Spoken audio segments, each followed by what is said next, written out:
Olá, mulheres abençoadas. Esse é o áudio 11 da biografia de John Bunyan.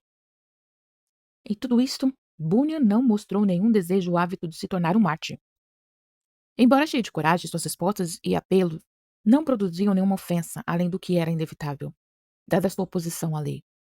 Ele não era um homem de, por paixão ou desejo de ganhar a aprovação dos homens, cortejasse a perseguição ou o martírio. Seu apoio e conselho vinham da palavra e da vontade de Deus, buscada mansa e pacientemente, e por nenhum outro padrão pelo qual quisesse ser julgado. A própria questão de sua liberdade, que seus juízes teriam melhor apreciado se aplicasse um princípio maior nesse caso. Nunca foi levada adiante por ele como uma razão para sua libertação. Não, ele desejava estar livre simplesmente para que pudesse servir a Deus. É notável o fato que a missão de Bunyan de ensinar e pregar sobre Jesus Cristo dominou de tal forma sua mente que excluiu tudo mais, pois no seu próprio registro de seus atos não achamos menção dos incidentes hesitantes no tempo no qual viveu.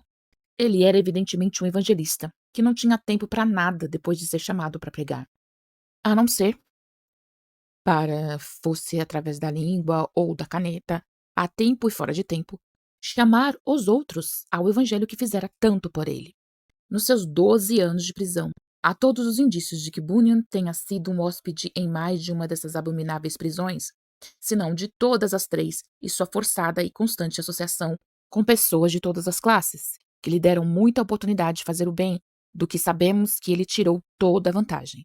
Não é improvável, pela estima que todos tinham por ele e pelo interesse que mostravam por ele, as autoridades e a pouca disciplina daqueles dias, que seu aprisionamento possa ter sido tão pouco enfadonho e desagradável quanto possível.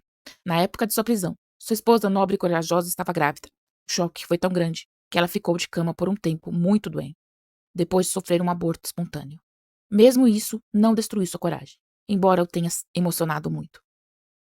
Não lhe foram negadas oportunidades de ver sua família e seus amigos e de saber sobre seu bem-estar. Se era uma grande tarefa sofrer por amor de Jesus Cristo e pela cruz, de modo nobre diante dos homens, havia outra tarefa a qual nenhum bom homem pode esquivar-se, que é sustentar sua família. E Bunyan o cumpria, fazendo cadastros de sapato. Sem dúvida, muitos lojistas humildes de Bedford e muitos clientes humildes desse consideravam uma obrigação vendê-los e comprá-los pelo bem de seu bom vizinho, que tanto sofria por causa de seus serviços cristãos para com eles. Quando a perseguição ficou desenfreada contra seus irmãos ao redor de Bedford, seus pensamentos eram levados de seus próprios sofrimentos para os dos outros. Havia frequentemente até 70 pessoas na prisão junto com ele por causa de suas consciências, tanto o ministro quanto ouvintes da palavra. Seu próprio peso era aliviado ao ajudar os fracos e mais tímidos entre eles a suportar os seus. Calcula-se que na Inglaterra, não menos que entre 8 e 9 mil pessoas tenham morrido na prisão durante o reinado de Charles II, o feliz monarca, como era chamado. Certamente sua felicidade deve ter sido da mesma natureza que a de Nero, quando Roma estava em chamas. O rei, voluptuoso, cômico e sem coração, não ignorava o que estava sendo feito em seu nome.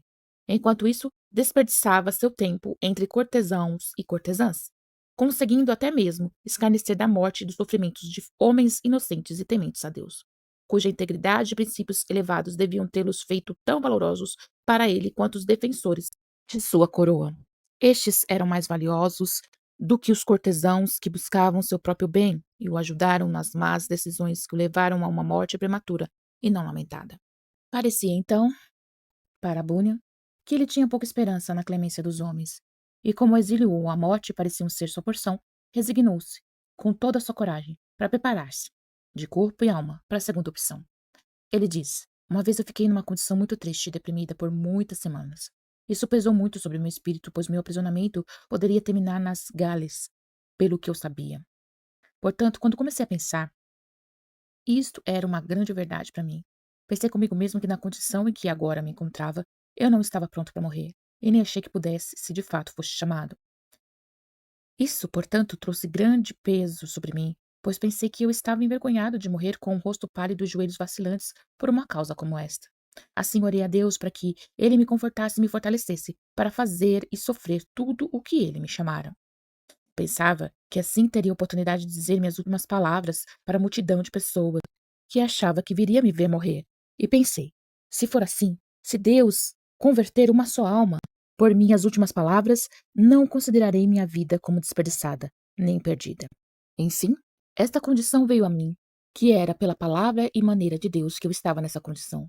Portanto, eu estava disposto a não recuar nem um centímetro nela.